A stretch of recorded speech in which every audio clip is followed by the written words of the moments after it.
우리 다 어디로 갈고 우리의 형제들이 우리로 낙심케 하여 말하기를 그 백성은 우리보다 장대하며 그 성읍은 크고 성곽은 하늘에 닿았으며 우리가 또 거기서 아낙 자손을 보았노라 하는도다 하기로 내가 너희에게 말하기를 그들을 무서워 말라 두려워하지 말라 너희 앞서 행하시는 너희 하나님 여호와께서 애굽에서 너희를 위하여 너희 목전에서 모든 일을 행하신 것 같이 이제도 너희를 위하여 싸우실 것이며 광야에서도 너희가 당하였거니와 사람이 자기 아들을 아는 같이 너희 하나님 여호와께서 너희의 행로 중에 너희를 아느사 이곳까지 이르게 하셨느니라 하나 이 일에 너희가 너희 하나님 여호와를 믿지 아니하였도다. 그는 너희 앞서 행하시며 장막 칠 곳을 찾으시고 밤에는 불로 낮에는 구름으로 너희의 행할 길을 지시하신 자니라. 아멘. 할렐루야. 오늘 좋은 날입니다. 비가 좀 그쳤죠? 예. 아마 나오실 때에 가야 되나 말아야 되나 고민하신 분들도 있으시리라 생각되는데 우리 이렇게 인사하겠습니다. 비 와서 고민 있죠? 오셔서 잘했습니다 라고 인사하겠습니다.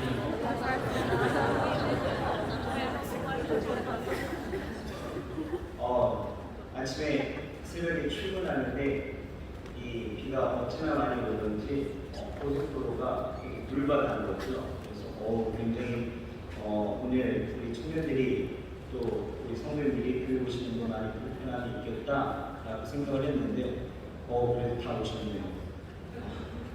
오늘 또 하나님이 우리에게 주시는 데가 크고 멋진 일들이 또한 일어날 줄이 있습니다. 지난 주간에 우리 진부로 이 선교를 다녀왔는데요.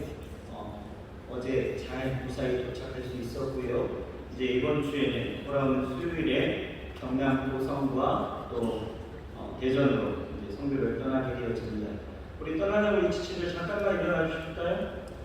진부팀, 진부팀이란다. 경남 고성팀, 그 다음에 대전팀. 잠깐 일어나 주실까요? 그 자리에서.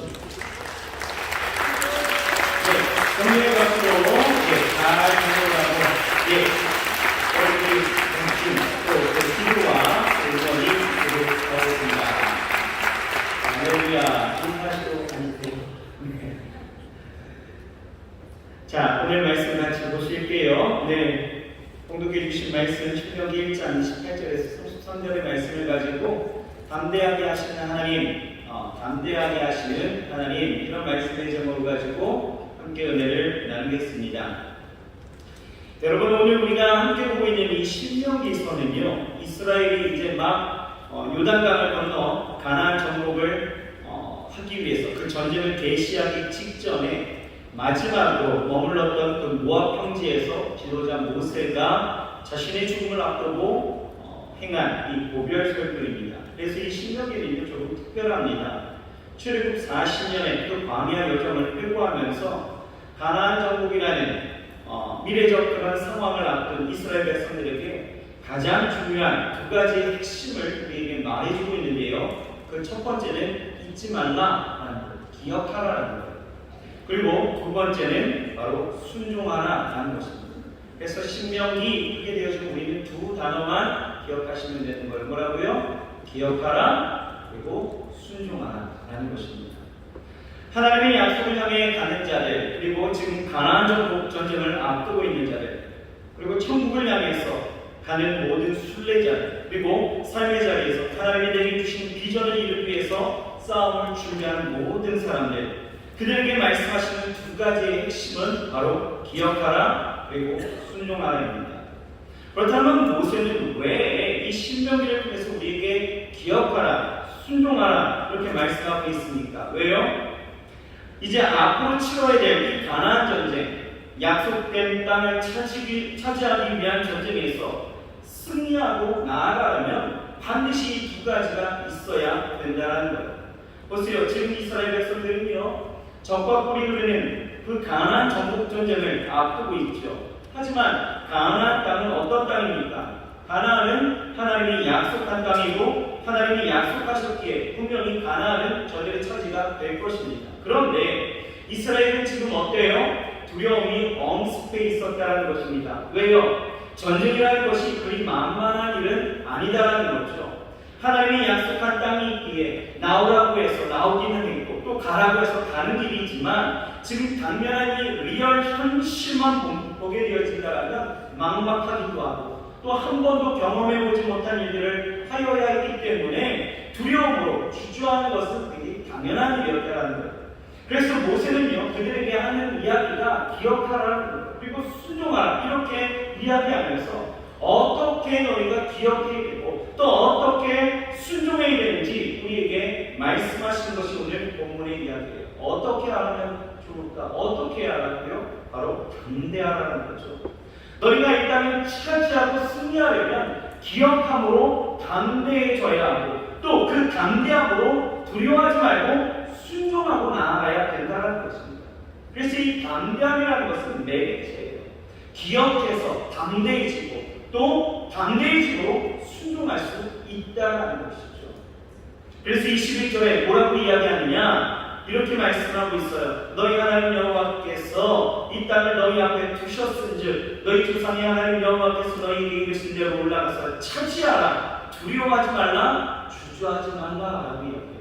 또 29절에는 뭐라고 이야기하느냐? 같이 한번 읽어볼까요? 내가 너희에게 말하기를 그들을 무서워하지 말라. 두려워하지 말라. 한 번도 가보지 않은 이 가나안 땅을 놓고 이 출애굽 2세대들에게 기억하고 순종하게 어떻게 해요? 담대하게 나아가라 이렇게 말씀하는 거예요. 여러분 우리가 삶에서 가지는 이 두려움, 이 공포는요 크게 두 가지가 있다고 합니다. 이 두 가지는 뭐냐? 상태 공포가 있고요 그리고 특질 공포가 있다고 해요. 이 상태 공포라는 것은 무엇이냐면 예상치 못한 일이 실제 발생했을 때에 느끼는 두려움이에요. 그러니까 오늘도 비가 많이 왔잖아요, 그렇죠? 비가 많이 와서 이 경남 예천이라든지 많은 부분에 있어서 수해를 입은 사람들은 굉장히 많이 일어났고요. 또 산사태로 인해서 피해를 입은 많은 이재민들이 일어나게 되었죠. 그런데요, 그들에게 있어서 비가 또 오게 되어지는 그 모습을 보게 되어지면 어떻습니까? 저들은요 느끼는 감정이 공포예요, 그렇죠? 두려움이죠. 또 비가 오네. 또 그렇죠? 그리고 또 하나 이 특질 공포라는 것이 있습니다. 이 특질 공포라는 것은 어떤 위험이 실제 자신에게 다가오지 않았는데 위험이 일어날 것이라고 추측하여서 두려워하는 그런 공포를 특질 공포라고 이야기합니다. 이것은 실제로서의 어떤 것이 아니라 만약으로서의 어떤 것. 그러니까 다시 말해서 아직 생기지도 않은 일들이 실제 발생한 그 상황보다도 더 크게 느껴지고 그래서 두려움을 갖게 된다는 것이죠. 지금 모압 평지에 있는 이 가나안 정복을 앞두고 있는 이스라엘이 그런 거예요. 전쟁을 앞둔 아직 발생한 일이 아니에요. 아직 이루어지지 않은 그 현실에 미리 걱정하고 땡겨서 연구하고 선결제에서 두려워하는 모습이 있었다는 거죠. 그런데요, 여러분 지금 이러한 모습이 우리의 모습일 수도 있다는 것입니다.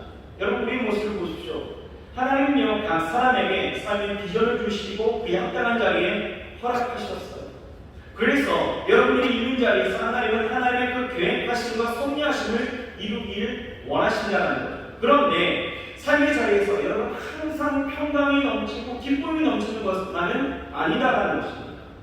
그 땅에 하나님의 나라가 되도록 우리는 항상 이루어야 할 일들이 있고 또 맞서 싸워야 할 일들이 있기에 우리가 살아가는 삶의 방식은 뭐가 있어야 되냐? 담대함이라는 것이 있어야 된다는 거예요.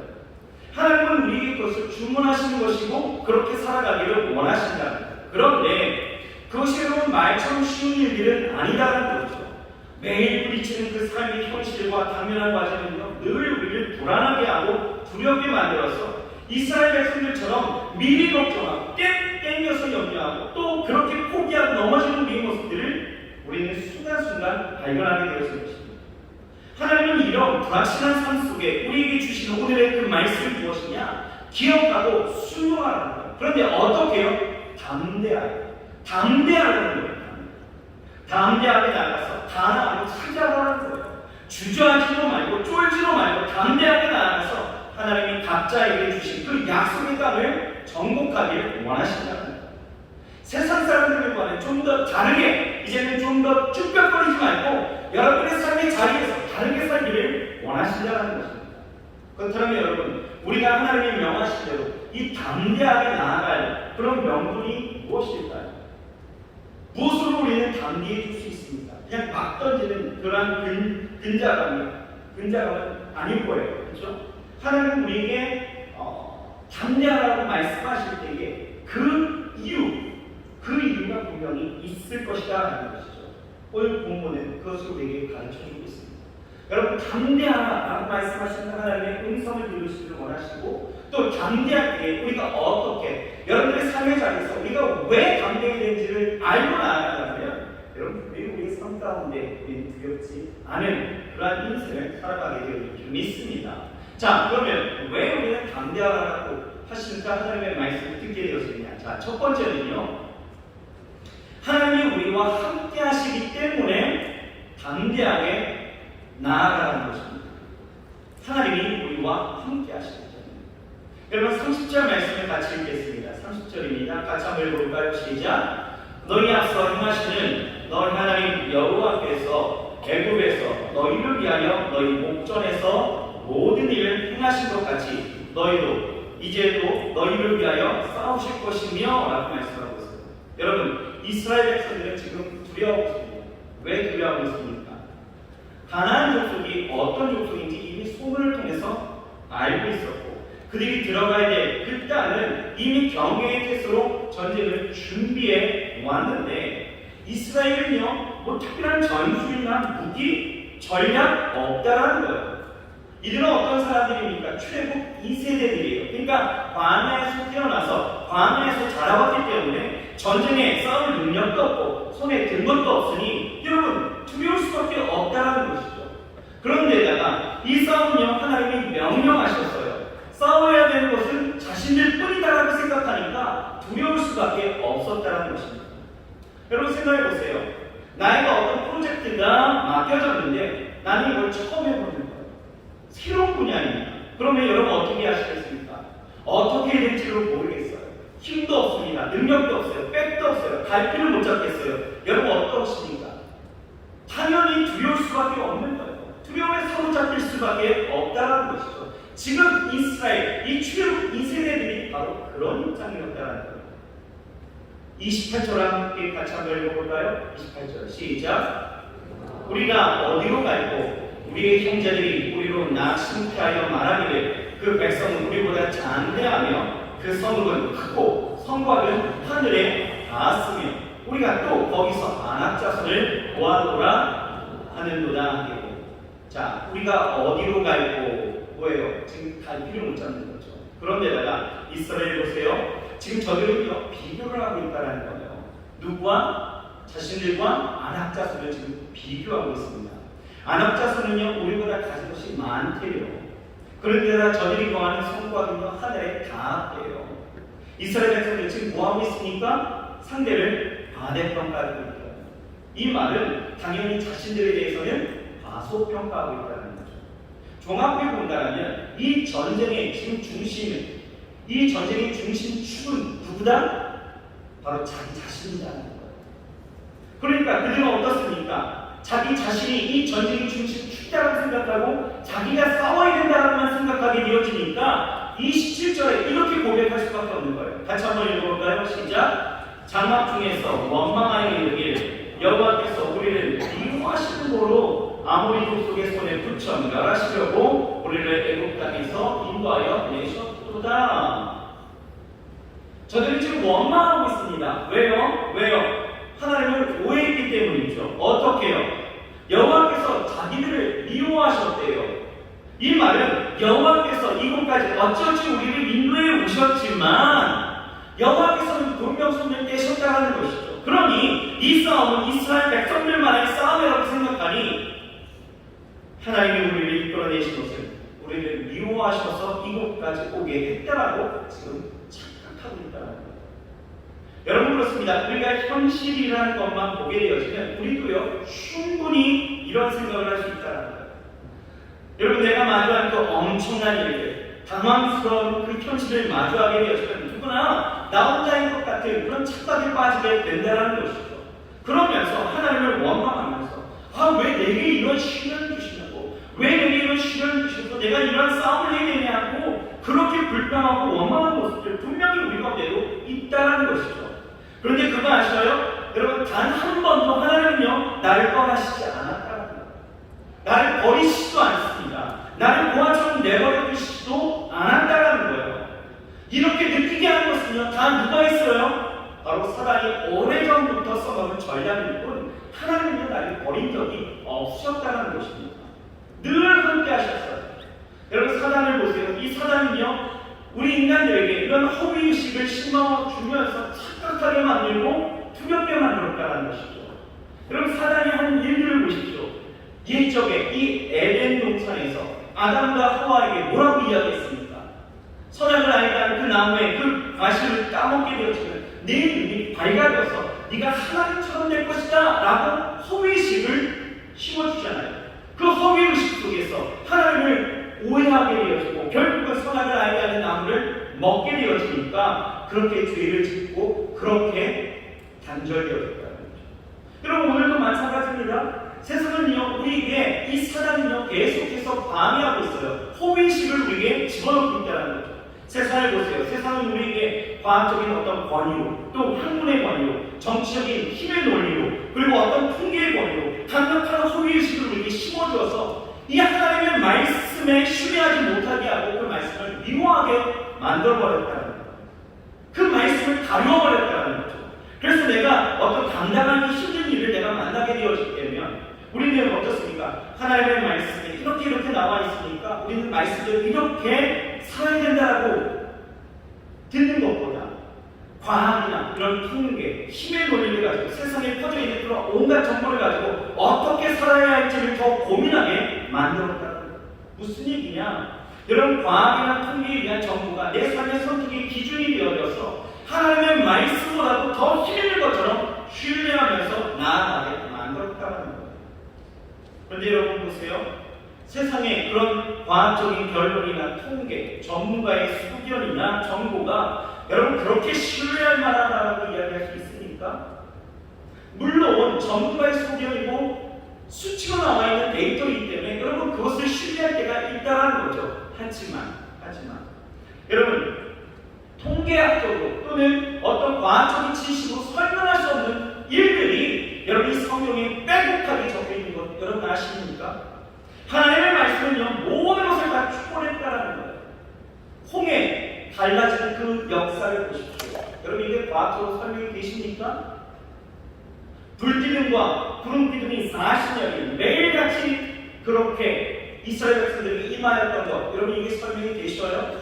만나와 메추라기가 매일매일마다 쏟아져 나오는 것이, 여러분 이게 과학적으로 설명되십니까? 데이터, 수치, 여러분 이거 이해하시겠어요? 하나님의 역사는 항상 그렇게 초월적으로 우리에게 역사되어지는데 우리가 바라고 믿고 소망하는 일들은 다 무엇이에요? 눈으로 보기를 원하고 그리고 이해되어지고 이성적으로 판단되어지는 것들만 우리가 보게 되어지니 사단은 그것을 계속 우리에게 주입하고 그것을 믿게 해서 하나님의 말씀을 늘 가리우게 만들었다는 것입니다. 하나님은요 이 가나안 족속에 대해서 이런 허위의식 속에 빠져 있었던 이스라엘 백성들에게 오늘 뭐라고 이야기하냐? 야, 너 두려워하지 마 라고 말씀하시는 거예요. 그러면서 우리에게 던지는 강력한 메시지가 무엇이냐? 오늘 성경 말씀에 이렇게 말씀하시는 거예요. 하나님이 이제도 너희를 위해서 싸우실 것이다.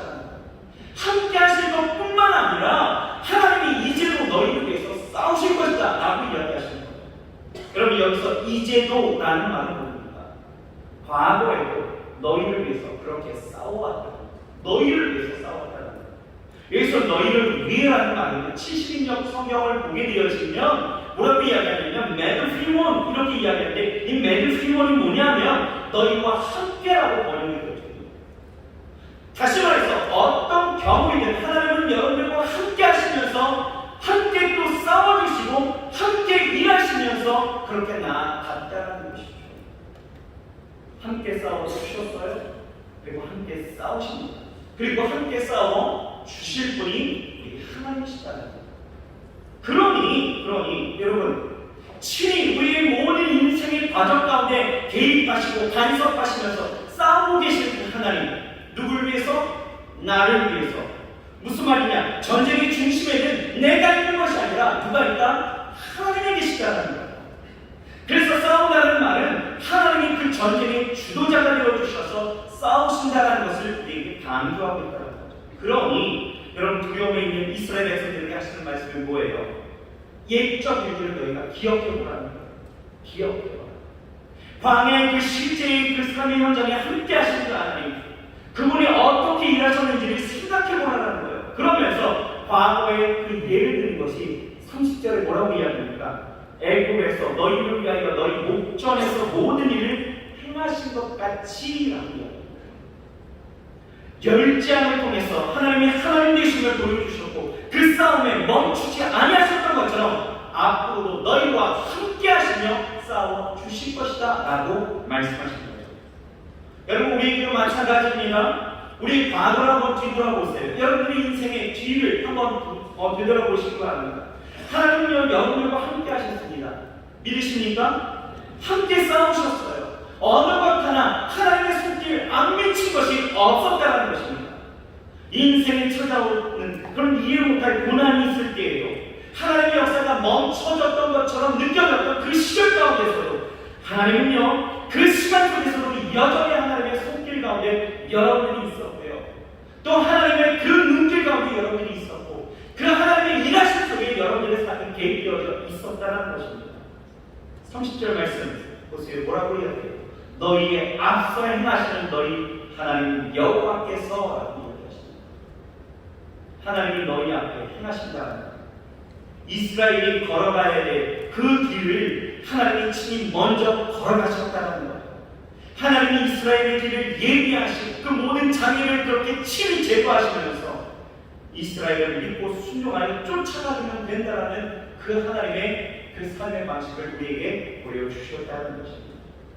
여러분 기억하세요. 하나님은 출애굽만 시켜놓고 그들을 그냥 떠나신 분이 아니라 가나안 땅에 이르기까지, 가나안 땅에 들어가기까지 그 전쟁 가운데도 함께 하시는 하나님이시다는 것. 여러분들의 인생의 전쟁 속에서도, 여러분들의 인생에 펼쳐질 여러 가지의 일들 속에서도 하나님은 그냥 가만히 계시는 분이 아니라 여러분들의 인생 가운데 친히 개입하셔서 일하시고 싸우시고 함께 하시는 하나님이시다는 것. 신명기 31장 6절 우리 같이 한번 읽어보겠습니다. 31장 6절입니다. 시작. 너는 마음을 강하게 하고 담대히 하라. 그들을 두려워 말라. 그들 앞에서 떨지 말라. 이는 내 하나님 여호와 그가 너와 함께 행하실 것입니다. 반드시 너를 떠나지 아니하며 버리지. 여러분 이 말씀 기억하시기 바랍니다. 힘에 겨워서 삶이 어렵고 어떻게 해야 될지 모르고 또 주저하게 되어지고 포기하고 싶은 마음이 든다라면 여러분 이 말씀을 여러분 기억해 주시기 바랍니다. 모세가 이 고별 설교를 통해서 우리에게 강력하게 외치는 것이 바로 그거예요. 두려워하지 마. 담대하라. 왜요? 왜? 하나님이 너와 함께 하실 것이다. 그 앞에서 제발 떨지 말래요. 왜요? 하나님이 너희와 함께 하실 것이다. 반드시 너희를 떠나지 아니하고 버리지 아니하신다라는 이 강력한 하나님의 약속을 붙잡고 여러분 제발 여러분들의 인생 가운데서 두려워하지 마시고요 담대하게 나아가시길 주의 이름으로 축원합니다. 우리는 하나님이 어느 때 어느 곳에서나 함께 하신다는 이 사실을 믿고 두려워하지 말고 함께 싸우시는 그 하나님의 손길을 바라보면서 우리가 나아가야 될 줄 믿습니다. 여러분 아직도 내가 혼자라고 느껴지십니까? 두려우셔요? 아닙니다. 지금도 하나님은 우리와 함께 계시고 우리의 앞서 행하시며 모든 장애물들을 제거하시고 우리의 인생을 밝히시고 인도하실 줄 믿습니다. 그러니 여러분의 삶의 자리에서 담대하십시오. 담대하십시오. 쫄지도 마시고 여러분 주눅들지도 마세요. 항상 담대함으로 여러분의 삶을 밝혀나가시길 주의 이름으로 축원합니다. 자, 두 번째는요, 하나님이 우리를 보호하시기 때문에 우리는 담대하게 갈 수 있다는 거예요. 하나님이 보호하시기 때문에. 여러분, 사람이 두려워하는 이유 중에 하나는요, 뭘까요? 또 하나는 죽음의 위협이죠. 이 죽음의 위협이 오게 되어지면 사람은 누구나 두려움에 휩싸이게 되어집니다. 27절을 보게 되어지면 이스라엘 백성들이 지금 두려워하고 있다는 것. 왜요? 아모리 족속의 그 손에 죽을 것으로 예상했기 때문이죠. 그렇게 생각하고 두려워했다는 것. 그리고 28절을 보게 되어지면 아낙 자손에 대한 그 무서움이 극에 달했기 때문에 지금 두려워하고 있다는 것. 여러분이 잘 알고 있습니다. 가나안 정탐을 보게 되어지면 가나안을 정탐하고 돌아온 12명의 그 정탐꾼 중에 여호수아와 갈렙은 가나안 사람들에 대해서 뭐라고 평가했습니까? 저들은 우리의 밥이다라고 이야기하죠. 하지만 나머지 10명의 정탐꾼은요, 뭐라고 이야기해요? 가나안의 장대한 그 아낙 자손들이 자신들을 멸할 것이다라고 생각한 것이죠. 그래서 그렇게 보고하게 되어지니 그 보고를 들었던 이스라엘 백성들은 어떻습니까? 밤새도록 통곡을 하면서 우리는 이제 끝났다, 우리는 이제 죽었다라고 이야기합니다. 여러분 생각해 보세요. 12명의 이 정탐꾼들이 각각의 그런 어떤 영역을 가지고 정탐하여서 본 것이 정말 서로 간에 다 달라붙고 이렇게 보고를 했을까요? 아니라는 거죠. 모세는요, 저들에게 충분한 시간을 줬습니다. 40일을 줬어요. 40일을 정탐하고 꼼꼼하게 살펴보고 돌아오고 그렇게 했죠. 모세는요, 그냥 보낸 것이 아니었습니다. 정탐을 해야 될 일들에 대해서 지정해 주었어요. 그 첫 번째는 무엇이냐? 길을 보라라고 이야기했습니다. 그 길이 어떻게 연결되어져 있는지 이것을 꼼꼼하게 체크해 보라는 거예요. 그리고 둘째는 그 땅의 범인이 약한지 강한지를 살펴보라고 이야기했고요. 셋째는 그 땅이 좋은 땅인지 나쁜 땅인지를 보라고 이야기해요. 그리고 넷째는 성읍이 진영인지 아니면 산지인지를 조사하게 했고, 다섯째는 그 땅이 비옥한지 메마른 땅인지를 조사하게 했어요. 그리고 올 때는 어떻게 해요? 그 땅의 열매를 가지고 오도록 했죠. 그야말로 모두에게 똑같이 그 땅에 대해서 세밀하게 정탐하고 오도록 했다는 거예요. 그들은요, 모세 명령대로 같은 환경, 같은 곳, 같은 사람들을 바라보면서 정탐했습니다. 그런데 왜 유독 10명은 왜 이런 보고를 하게 되었을까? 우리는 저들에 대한 메뚜기 말합니다. 왜 이렇게 고백합니까? 저들에게 있어서 하나님은요, 뭐라고 이야기하시냐? 31절 같이 한번 읽어볼까요? 31절 시작. 광야에서도 너희가 당하였거니와 사람이 자기 아내를 아는 같이 너희 하나님 여호와께서 너희 행로 중에 너희를 아는 사 이곳까지 이르게 하셨느니라 하나. 저들은요, 그 보고를 통해서 두려워했습니다. 그리고 이스라엘 백성들은 그 보고 때문에 이 아낙 자손에 대한 트라우마가 있어서 그런지 몰라도 이 가나안 땅에 대한 그 정복에 대해서 두려워하고 있었다는 거예요. 그런데 그런 이스라엘 백성들을 향해서 지금 모세는 뭐라고 이야기하냐면 두려워하지 말라는 거예요. 이스라엘 백성들에게 여호와께서 그들을 광야에서 어떻게 도와주셨는지를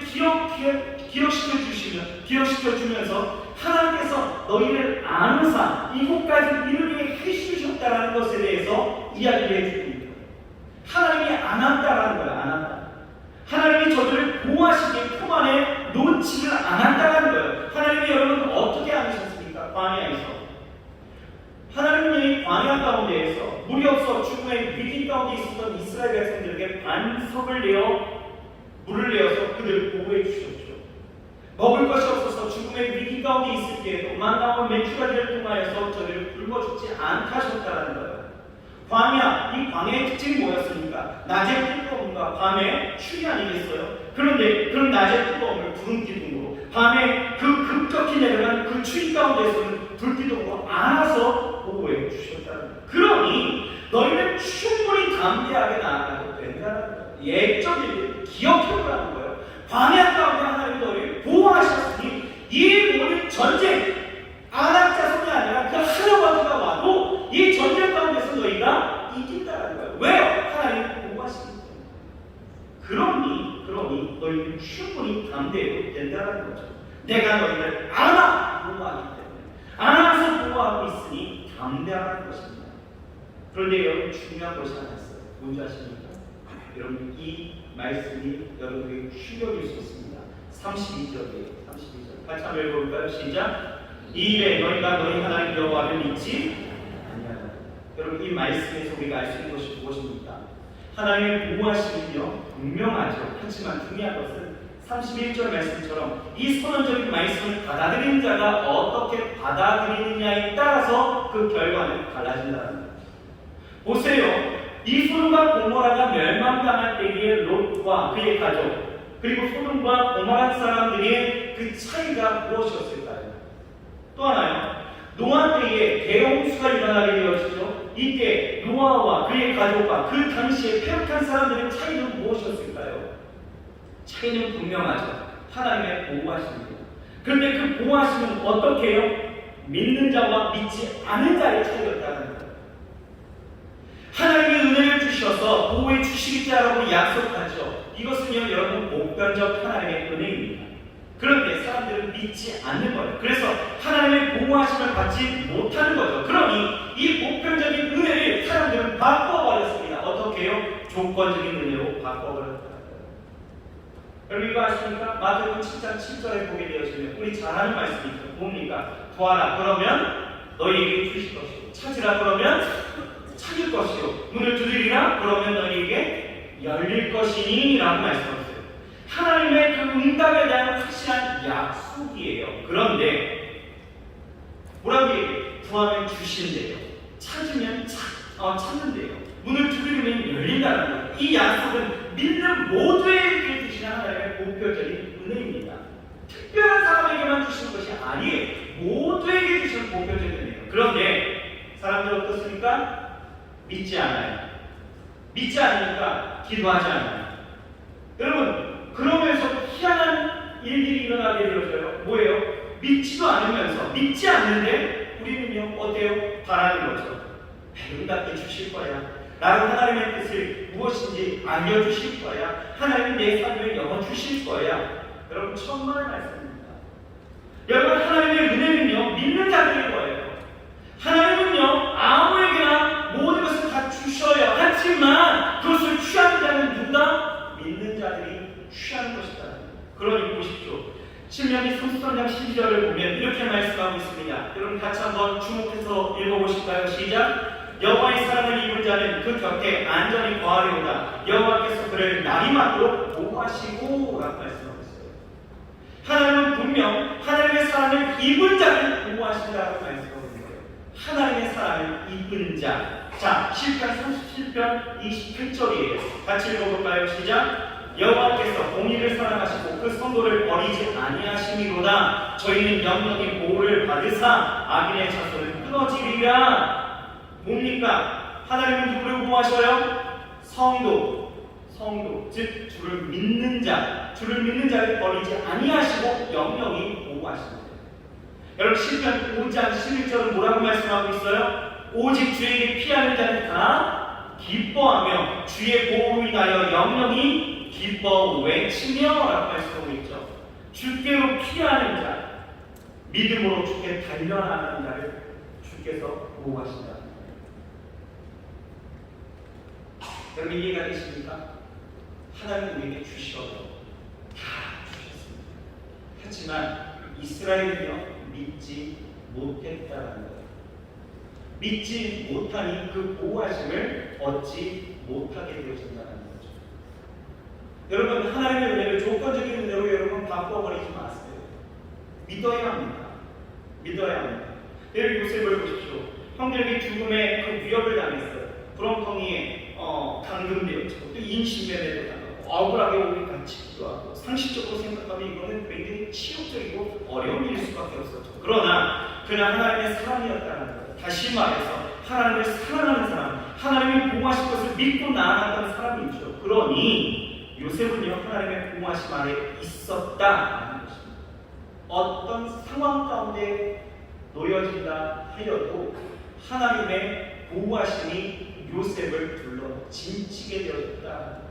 죽음의 위협이 있어도 죽지 않았다는 거예요. 결국 어떻게 되었습니까? 애굽의 군무 총리가 되어져서 하나님의 역사를 이루어가는 사람이 되어질 수 있었다는 거죠. 무슨 말이죠? 여러분 지금 여러분들이 놓여진 그 상황에 속지 말라는 거예요. 확증 편향적으로 하나님이 나를 그냥 버리셨다고 착각하지 마십시오. 내 삶에 놓여진 그 고난과 힘든 어려움 속에서도 여러분 여전히 하나님이 나를 보호하신다는 이 믿음을 잃지 마시고 확신하면서 여러분 담대하게 나아가시길 바랍니다. 그 믿음이 어떻게 해요? 하나님이 여러분들을 보호하실 거예요. 여러분들의 삶을 붙잡으실 것입니다. 그러므로 여러분 절대로 흔들리지 마시고 두려워하지 마시고 믿으세요. 무엇을요? 하나님의 나를 보호하십니다. 아멘이신가요? 아멘. 하나님의 나를 보호하십니다. 반드시 떠나지 아니하시고 버리지 아니하시고 나를 안아 보호하신다고 말씀하시는 이 말씀을 여러분 믿고 나아가시길 주의 이름으로 축원합니다. 마지막 세 번째예요. 여러분 우리가 담대하게 나아갈 수 있는 이유가 있어요. 왜요? 하나님이 우리를 인도해 주시기 때문에 우리는 담대하게 나아갈 수 있다는 것입니다. 여러분 왜 사람들이 두려워할까요? 왜요? 미래에 대해서 모르기 때문입니다. 미래에 대해서 알면요 사람이 사실 두렵지가 않아요. 이스라엘이요 요단강을 하나님이 어떻게 건너게 하실지 또 여리고성을 어떻게 무너뜨리실지 저들이 알았다라면 저들은 가데스 바네아에서 절대 두려워하지 않았을 것입니다.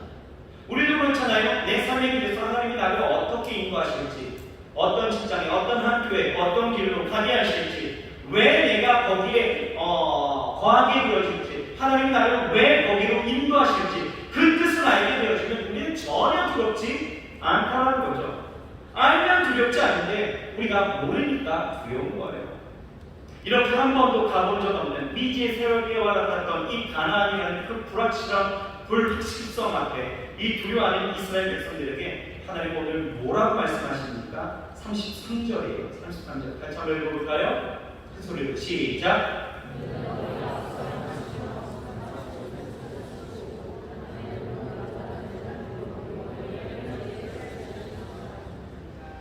그는 너희 앞서 행하시며 장막 칠 곳을 찾으시고 여러분 보이십니까? 하나님이 어떻게 역사하시는지 하나님은요 굉장히 주도면밀하게 세밀하게 우리의 삶을 인도하신다는 거예요. 먼저 가신대요. 여러분 이번에 선교하기에 앞서서 이수신 목사님하고 답사를 이제 가는 교회와 선교지를 다녀오게 되었습니다. 여러분 우리가 답사를 왜 하나요? 왜요? 답사를 하게 되어지면 그곳에서 해야 될 사역과 그곳에서 우리가 무엇을 할 수 있는지 그곳에서 어떻게 잘지 어떻게 씻을지 어떻게 먹을지 어떻게 이 사역을 펼칠지가 그려지는 거예요. 답사를 하게 되어집니다. 그렇죠? 그런데 답사가 없다면 어떻습니까? 우리 청년들을 인도에서 가야 될 이 인도자로서 굉장히 난감한 거죠. 뭘 해야 될지 모르는 거예요. 어떻게 될지 모르는 거죠. 보십시오. 하나님은요 먼저 앞서가셔서 그 모든 것을 답사하시는 거예요. 장막 칠 곳을 찾아서 그 장막 칠 곳으로 인도하신다는 거죠. 이 세밀한 여러분 보이십니까? 여러분 하나님이 어떤 분이십니까? 신명기를 보게 되어지면 인도라는 말이 33번이나 나와요. 그리고 또 10계명을 보게 되어지면 10계명을 주시면서 하나님은 자신이 이렇게 소개하고 있습니다. 신명기 5장 6절에 이렇게 말씀하고 있어요. 나는 너를 애굽 땅 종되었던 집에서 인도하여 낸 여호와 하나님이다 라고 했어요. 어떤 하나님이요? 인도하시는 하나님이시다라는 거예요. 그러나 이스라엘 백성의 특징이 뭔지 아십니까? 그 인도하시는 하나님이 저들의 삶을 인도하시지만 이들은요 어려움을 당하면 인도하시는 하나님을 믿지 않는다는 거예요. 잊어버리는 거예요. 생각해보세요. 출애굽의 여정 그 시작부터 가나안 직전의 그 가데스 바네아까지 하나님은요 그들의 힘으로 어찌할 수 없는 그런 어려운 난관을 다 극복하게 하시고 인도하셨어요. 그런데 저들은요 뭐라고 이야기합니까? 그 정탐꾼들은 뭐라고 이야기했어요? 자신은 메뚜기에 불과하다고 이야기했죠. 그 성은 크고 그들은 장대하다는 거예요. 그러면서 이 10명의 정탐꾼의 이야기를 들었던 이스라엘 백성들은 어떻습니까? 지금까지 인도하여 주신 그 하나님을 다 잊어버렸다는 거예요. 다 잊어버립니다. 그 하나님은 온데간데 없어요. 하나님의 인도하심에 대해서 믿음을 잃게 되어진 채 그냥 밤새고 그냥 통곡만 했다는 거예요. 끝났다라는 거죠. 결국 정말 그들은요, 그 믿음대로 밤에서 끝났습니다. 출애굽 1세대들은요, 그 누구도 여호수아와 갈렙 외에는 그 누구도 가나안 땅에 들어가지 못했다는 거예요. 여러분, 이스라엘 백성들은요 항상 그랬어요. 조금만 자신의 뜻대로 되지 않고 어려움이 있으면요 인도하시는 하나님을 다 잊어버렸다는 거예요. 믿지 않았다는 거예요. 보세요. 모세가요 시내산에서 이 십계명을 받게 되어질 때에 이 십계명을 받으러 산으로 올라갔습니다. 근데 내려오지를 않는 거예요. 그들이 뭐라고 이야기합니까? 출애굽기 32장 1절을 보면요, 백성이 모세가 산에서 내려오니 더딤을 보고 오히려 백성이 아론에게 이르되 말하되 일어나라, 우리를 위하여 우리를 인도할 신을 만들라. 이 모세 곧 우리를 애굽 땅에서 인도하여 낸 사람은 어찌 되었는지 알지 못함이니라. 여러분, 연약한 인간의 모습들이 이런 것이라는 거예요. 조금만 어려움이 있으면 하나님의 인도를 다 내팽개쳐버립니다. 그리고 다른 것으로 인생의 만족을 치우려고 한다. 그래서 모세는요, 가나안에 들어가기 앞서서 그것이 굉장히 두렵고 염려가 되었다는 거죠. 그래서 고백한 것이 신명기 9장 28절이에요. 같이 한번 읽어볼까요? 시작. 주께서 우리를 인도하여 내신 그 땅 백성이 말하기를 여호와께서 그들에게 허락하신 땅으로 그들을 인도하여 드릴 만한 능력이 없고 그들을 미워하기도 하사 광야에서 죽이려고 인도하여 내셨다 할까? 두려워하는 거예요. 두려웠대요. 이스라엘 백성들이 견질돼 있다. 그 하나님을 잊어버렸다. 인도하시는 하나님을 잊어버렸다. 여러분 보십시오. 정말 우리 하나님이 우리를 인도할 만한 능력이 없으십니까? 여러분 그렇게 보시나요? 아닙니다. 평생 하나님의 인도를 받았던 이 다윗은요 뭐라고 고백하고 있어요? 시편 23편 우리 잘 알고 있는 말씀이잖아요. 이렇게 고백합니다. 여호와는 나의 목자시니 내게 부족함이 없으리로다. 그가 나를 푸른 풀밭에 누이시며 쉴 만한 물가로 인도하시는도다. 내 영혼을 소생시키시고 자기 이름을 위하여 의의 길로 인도하시는도다. 내가 사망의 음침한 골짜기로 다닐지라도 해를 두려워하지 않을 것은 주께서 나와 함께 하시리라. 주의 지팡이와 막대기가 나를 안위하시나이다. 주께서 내 원수의 목전에서 내게 산을 차려주시고 기름을 내 머리에 부으셨으니 내 산이 넘치나이다. 내 평생의 선하신 걸 인자하시니 반드시 나를 따르니 내가 여호와의 집에 영원히 살리로다. 다윗은요 왕이 되기까지 수많은 어려움을 당하게 되었습니다.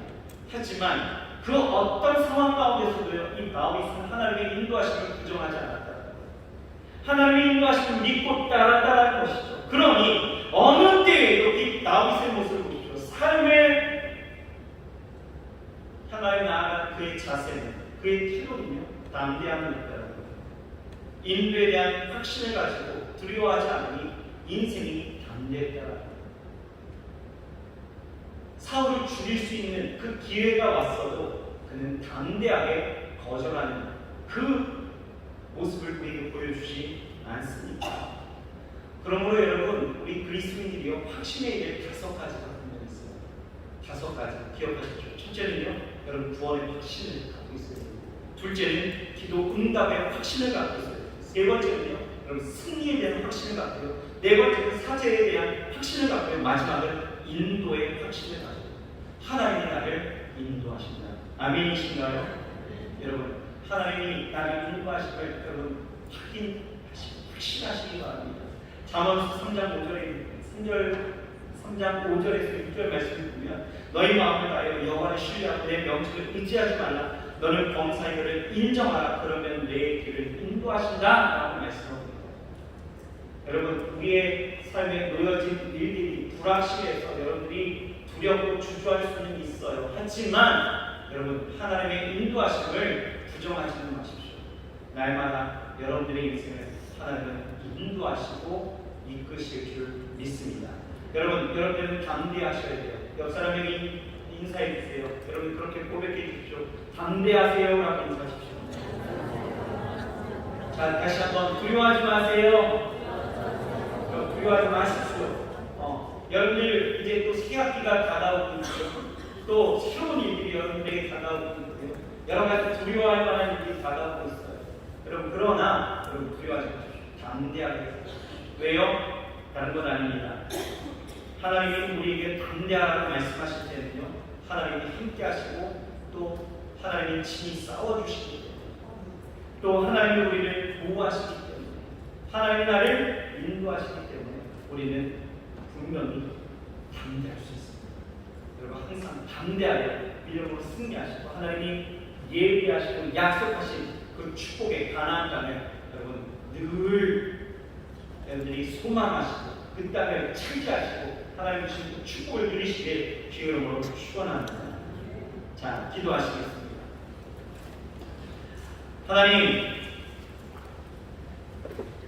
늘 두렵습니다. 늘 그 마음에 주눅됨으로 어찌 살아가야 될지 모르고 하나님 방황하며 하나님 쓰러지고 포기할 때가 너무나 많이 있음을 고백합니다. 하나님, 오늘 이 시간 우리에게 말씀하시는 것, 가나안 땅을 차지하기 위한 그 축복을 누리기 위한 그 삶의 자세와 태도는 담대함이다 라고 말씀하고 있습니다. 기억하여 담대하여 순종하여 나아가라 라고 말씀하고 있습니다. 우리 사랑하는 성도님들과 우리 사랑하는 청년들, 하나님 자신들의 인생에 맞이한 여러 가지 현실 속에 담대함을 가지고 이 땅 가운데 살아갈 수 있도록 역사하여 주옵소서. 하나님이 함께 하시고 그 싸움 하나님이 친히 행하시니 담대하게 하시고, 하나님 이 모든 삶 가운데 하나님이 보호하시고 우리를 안위하시고 안아주시니 하나님 담대하게 나아가게 하여 주옵소서. 하나님 무엇보다 하나님 나를 인도하시니 하나님 우리의 삶 사망의 음침한 골짜기로 다닐지라도 두려워하지 아니할 것은 하나님 나를 인도하십니다 라고 고백했던 이 다윗처럼 우리가 그렇게 확신하여 고백하고 믿음으로 살아갈 수 있도록 주여 축복하여 주시옵소서. 담대하게 살아갈 때에 그 담대함이 반드시 하나님 우리에게 가나안의 축복을 줄 믿사오니 하나님 오늘 살아온 우리 청년들 하나님의 축복을 다 누리며 살아갈 수 있도록 역사하여 주시옵소서. 예수님의 이름으로 감사하며 간절히 기도드렸사옵나이다. 아멘. 오늘 이 시간 기도합시다.